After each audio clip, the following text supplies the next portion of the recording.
Praeitą kartą mes kalbėjome apie mindmapą technologiją, apie tai, kaip mindmapas sugeba suderinti ir kairį ir dešinį puslapių darbą ir kaip tai duoda tokį didžiulį šuolį darbę su informacija, su sugebėjimu suvokti didžiulį kiekį informaciją, išsaugoti tą informaciją.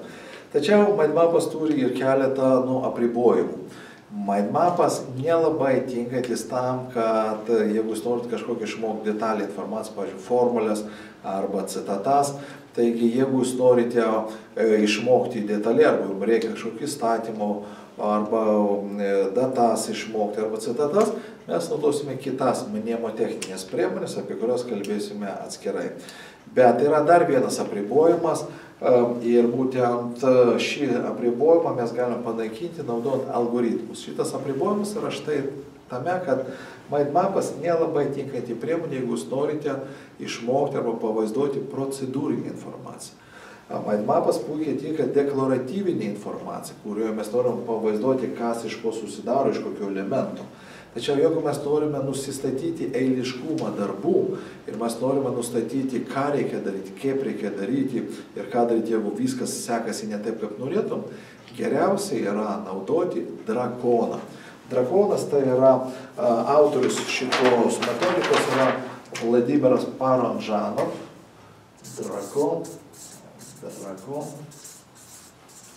Vladimir Paranžanov.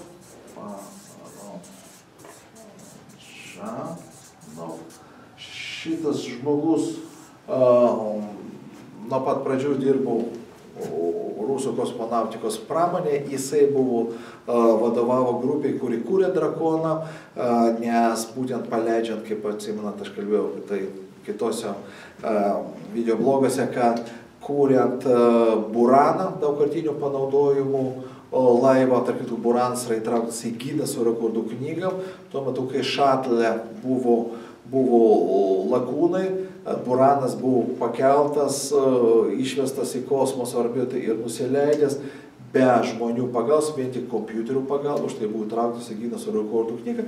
Tarp kitko, buranas dar turi lietuviškų šaknų tame, kad vienintelis ir pirmasis lietuvių kosmonautas Stankevičius buvo ruošiamas būtent skrydžių su buranu. Ir taip išėjo, kad būtent man pavyko susipažinti, susidraugauti ir bendrai dirbti su Vladimiru Paranžanovu. Ir aš buvau tas pirmas lietuvis ir pirmas žmogus, kuris pradėjo naudoti drakonų kalbą, kuris skirta buvo kosminė pramonė, pradėjau naudoti įvairiose srityse. Ir kaip minėjau, tai buvo sėkmingai panaudoti medicinoje, o taipogi ir kitose srityse. Čia norėčiau jums trumpai pasakyti apie esmę drakono ir paskatinti jūs, ką pradėti domėtis drakonu ir pradėti naudoti drakoną savo gyvenimą. Esmė yra tame, kad drakonė naudojamos paprastos tos vadinamos ikonos, kurios yra standartizuotos, pagrindinių jų yra turbūt apie 7, į bendroji sumoje virš 20, bet kasdienybėje vartojimui užtenka 7 ikonų, kurios iš tikrųjų duoda grafinį supratimą, ką kiekviena ikona reiškia ir kokią komandą reikia atlikti. Pirma ikona tai yra pavadinimas proceso. Pavyzdžiui, jūs norite išmokyti vaiką tvarkyti kambarį. Tai jūs turite paimti platų lapo, popieriaus lapą, o tokio maždaug dydžio, ir jūs turite nupiešti va štai tokią ikoną ir čia užrašyti pavadinimą. Pavyzdžiui, kambario tvarkymas. Toliau jūs turite pagalvoti, iš kokių etapų susidaro šitas darbas. Pavyzdžiui, pirmas etapas tai yra kambario tvarkos įvertinimas, toliau kambario sutvarkymas, po to kambario, reiškia, išplovimas, po to kambario tenais pravėdinimas ir kambario pristatymas mamai arba tėčiui. Tai va, iš kairės į dešinę mes atsakome klausimą, ką reikia daryti, arba etapai. Ir štai va šitokia ikona, kuri vadinasi kepurė. Jinai iš šitas va tokios strėlytės, jūs įrašot etapo pavadinimus. Minėjom, pavyzdžiui, įvertinimas kambario, Toliau užrašom, ką sutvarkymas kambarių, toliau etapas išplovimas kambario ir pravėdinimas kambario. O iš viršaus į apačią mes rašome atsakymą į klausimą, kaip reikia tai daryti. Vaikai labai nesupranta, o kaip sutvarkyti. Mes galime 1000 kartų sakyti, turi būti tvarka, net galime pasakyti, ką daryti, bet jeigu neatsakysi klausimą, kaip reikia daryti, tada kyla klausimų. Taigi, va čia yra tas vadinamas šampūras, tai yra eiliškumas darbų, ir ant to šampūro šitie darbai va taip ir uždedami. Ir va toks kvadračiukas, jisai yra ikona, kuris skirta komandai. Ir čia jūs užrašote, ką reikia daryti. Pavyzdžiui, jeigu norit įvertinti, tai ką reikia daryti? Užeik į kambarį. Čia turbūt būtinai naudojama liepiamoji nuosaka. Pasižiūrėk, kaip sudėti daiktai.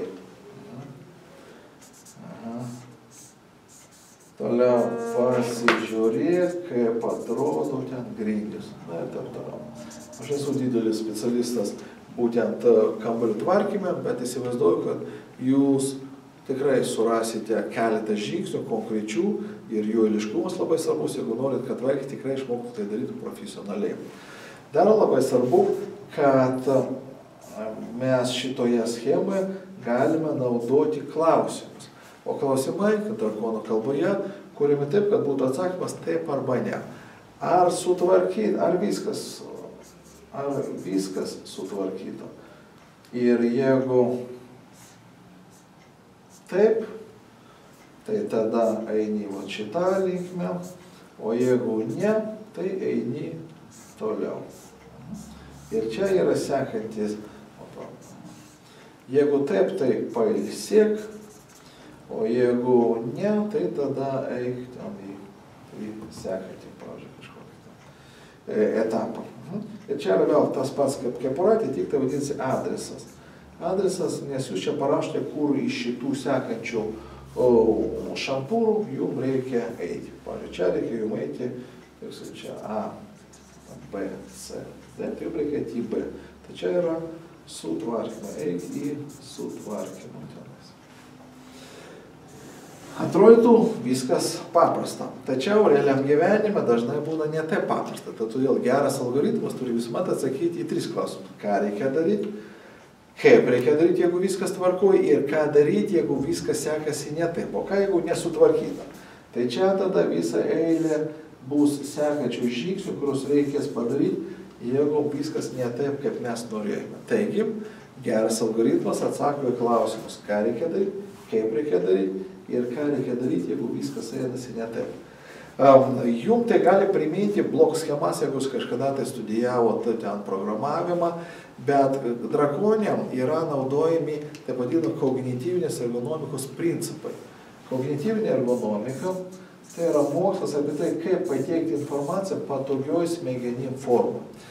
Dabar neatimsiu iš jūsų laiko, aiškinamas tos principus, bet keletą principų užtikrina, kad geras drakonas duoda tą vadinamą simultaninį suvokimą. Pasižiūriu ir man viskas aišku. Tai reiškia, vienas iš kognityvinės ergonomikos principų, kad linijos neturi būti perkrečiamos, nes tada smegenys nežino, kurią linkme eiti. Antras dalykas, nieko neturi būti iš kairės nuo pagrindinių šampūrų. Trečias principas, kad ant to vadinamų šampūrų arba karališkasis kelias, dar kitoks pavadinimas, turi būti viskas sudėta taip, kaip būna, jeigu viskas yra tvarkoj. O toliau naudojamas principas, kuo dešiniau, to yra blogiau, arba kuo dešiniau, to yra sunkiau. Taigi, tokie paprasti atrodytų dalykai leidžia mums pirmiausia savo sakyti klausimą, ar aš tikrųjų žinau visus žingsnius, B, jeigu nežinau, juos sugalvoti arba įsiaiškinti, ir C, pavaizduoti taip, kad bet kuriam vaikui pasižiūrėjęs šį drakoną būtų aišku, ką reikia daryti. Ir dabar kila klausimas, o kaipgi techniškai jį pamėginti ir padaryti? Atsakymas labai paprastas, yra 4 žingsniai. Pirmas dalykas, jūs turite įsiaiškinti, kokį darbą norite aprašyti. Darbo aprašymą. Ir jūs turite ką padaryti pirmas žingsnis - sąrašą. Sąrašą visų darbų, kuriuos jūs darote, gamydami tam tikrą rezultatą. Ir tai užtenka A4 formatų ir jūs jau chaotiškai rašot visus darbus, nesvarbu jo eiliškums, jūs surašot viską, ką darote, arba galvoti, kad reikėtų daryti. Žingsnis antras. Jūs suklijuojate, jūs paimate tokių šitų, kaip jau vadinasi, maži lapukai tokie, žinot, kurie limpa, ne?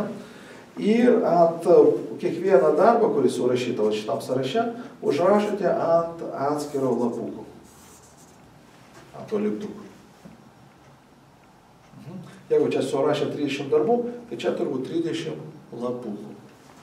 Žingsnis trečias, ką jūs darote, paimat jau didelį lapą, tokį lapą, taip horizontaliai jį pakabinat, ir tada jau klijuojat šitus lapus pagal principą. Iš pradžių klijuojat iš kairės į dešinę, kaip jau manau, kokie yra etapai, tai yra pirmas, iš kairės į dešinę suklijuojat. Iš šitų lapukų išimat vieną, antrą, trečią ir tai įdedat kaip etapas. Antrame etape klijuojate lapukus pagal eiliškumą, kurie parodo, o kaip daryti kiekvieną iš šitų etapų. Tai čia iš tikrųjų pats įdomiausias dalykas. Ko yra gerai, kad šitie lapukai jie yra prilimpa, juos galima atlipyti, galima kažką rašyti, galima išmest, patikėkit, čia bus su ko padirbėti. Ir kai jūs jau sudėliosite visus lapukus, stebėkite, kad būtų proporcionalus kiekis šitų lapukų, kad nebūtų, kad čia yra tik tai vienas, čia yra 30, kad tai vienodai gražiai žiūrės, kad maždaug būtų vienodas šampūro apkrovimas, taip sakant. Taip pat gali paoptimizuoti, ir iš tikrųjų čia yra 26 etapai, gal tuo etapo galėtų būti 7 + -2, tada yra lengviau atsiminti. Ir ketvirtame etape jūs jau paišote patį drakoną, tai